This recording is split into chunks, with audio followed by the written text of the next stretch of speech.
পুলিশকে বাধা মামলায় প্রাক্তন তৃণমূল সাংসদ অপরূপা পোদ্দারকে জিজ্ঞাসাবাদ।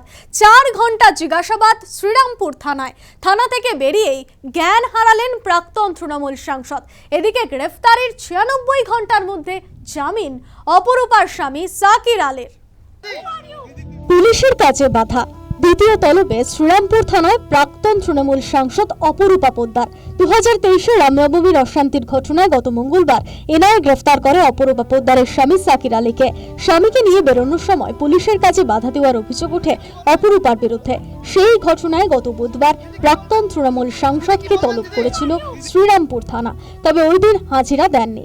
জিজ্ঞাসাবাদের জন্য শুক্রবার ফের ডাকা হয়েছিল অপরূপাকে। আইনজীবীর পোশাক পরে শ্রীরামপুর থানায় হাজিরা দেন অপরূপা। প্রায় 4 ঘন্টা জিজ্ঞাসাবাদ করা হয় তাকে। এরপর থানা থেকে বেরোনোর সময় হঠাৎই জ্ঞান হারান প্রাক্তন তৃণমূল সাংসদ। উপস্থিত পুলিশ কর্মীরা দ্রুত তাকে ধরে ফেলেন। একটু সুস্থ হওয়ার মধ্যেই ফের অচৈতন্য হয়ে পড়েন তিনি। তড়িঘড়ি তাকে হাসপাতালে নিয়ে যাওয়া হয়। এদিকে হেফাজত শেষে শুক্রবার অপরূপা পোদ্দারের স্বামী সাকির আলীকে নগরদারা আদালতে পেশ করা হয়েছিল। 15 দিন অন্তর হাজিরা ও অনুমতি ছাড়া রাজ্যের বাইরে না যেতে পারার শর্তে সাকিরের জামিন মঞ্জুর করেছে আদালত। News time.